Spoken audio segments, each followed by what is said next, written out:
What's up, Facebook? It's Nika. I'm just sitting in the car and got some extra time. So I thought that I will start this video off.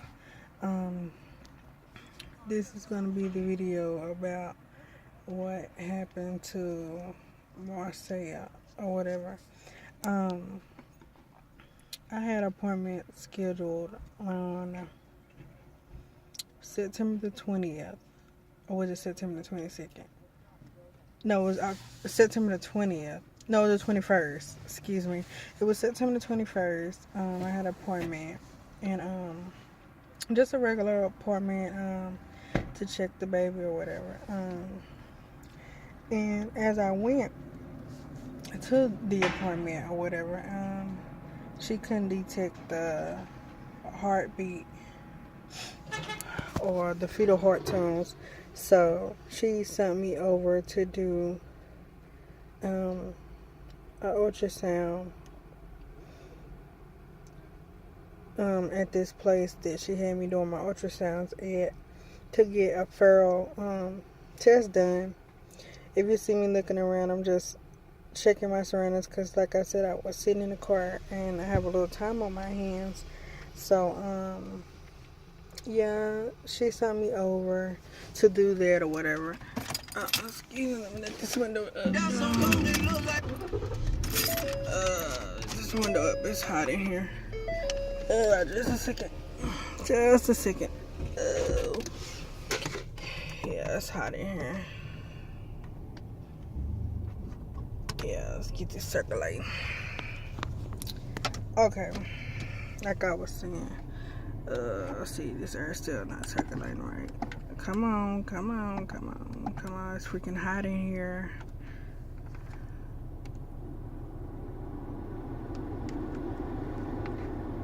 Okay. So, I'm back. But like I was saying, she sent me over to do an ultrasound to thorough figure out like what's going on, because Marsaya was very, very stubborn. So we just thought she just was hiding or whatever. So I went over. It was about a 5-minute drive to this ultrasound place.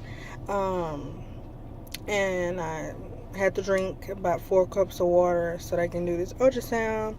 I did the ultrasound, and as I was looking, I really just couldn't understand. I really couldn't understand what was like really going on, because I'm so used to seeing my baby girl jumping around, dancing, like waving at me whatsoever. I'm so used to that.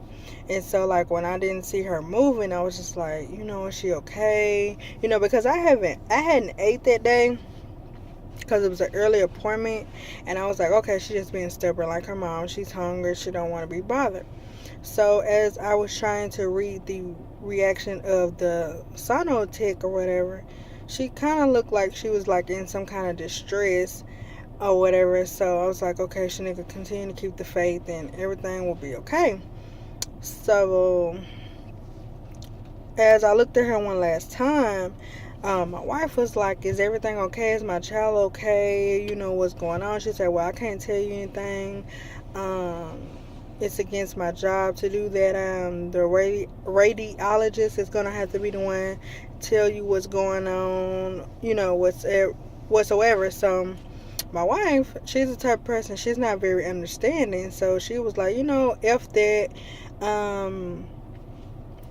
Y'all should be able to tell me something about my child, so she stormed out, and I was still in the room, getting myself together, putting my clothes back on with you. So all I could see was the sonotech crying, and I'm like, is my baby underweight? To myself, I didn't ask her. I was like, well, is my baby underweight, or is she just like super dehydrated? Because I dealt with being dehydrated during my pregnancy. So I was like, maybe she just dehydrated real bad, and I'm gonna have to be hospitalized again, or she's underweight, and whatever. So She told me to wait for my doctor to call me and to let me know exactly what the radiologist said. So I told my wife that, and my wife was like, hell no, why is she crying? But remind y'all, my son on tech was pregnant also, so I was thinking maybe she was just in her feelings because my baby was underweight, or because my baby was dehydrated. I never, thought anything bad. I was trying to keep faith. I was trying to hold it in. I was trying to be strong, but I was scared at the same time. But to fast forward the story, my wife was like, I'm not waiting on no phone call. I'm just going to go over there to her office. And by that time, it was lunchtime. So we had to wait probably about 30 minutes. So we sat in the car. It was me, my wife, and Marsaya's godmother. We was just quiet, we just waiting on him to come back. So my wife was just at the door, like waiting for anybody to come at any given moment. So just to fast forward the story again, we all was in the room waiting on my doctor, and she came in and she was like, I haven't got the report yet, let me call over, let me get them expedite the results and let's see what's going on. Probably for have to admit you to the hospital. You're probably super dehydrated again, and probably need some fluids. So that was another 15 minutes. The dread of the time, and just, it was the worst 15 minutes of my life. It felt like a lifetime. I was just like, what's going on? What can I do to help Marsaya? Is it anything I can do? What did I fail her? It was crazy. So when she came in, you can't really just go off of her reactions every time.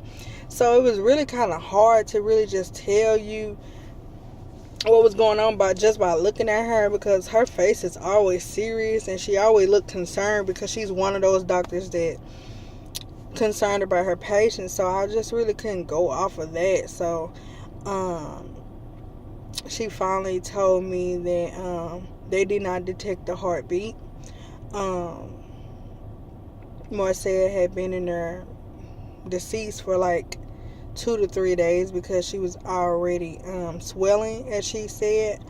I asked her, was they absolutely sure? Is she just hiding and you just can't detect it? But she was like, when the baby starts swelling or whatever, it indicates that they are deceased or whatever, and have been deceased for a little while, and she is starting to deteriorate. And my heart dropped. My whole world stopped. I never knew that a person can feel so much pain just by a few words. You get what I'm saying? I was like, I failed my baby by getting pregnant after my surgery so early. I could have did more. I could have did this. It's just, everything was going through my mind. And I just cried my heart out.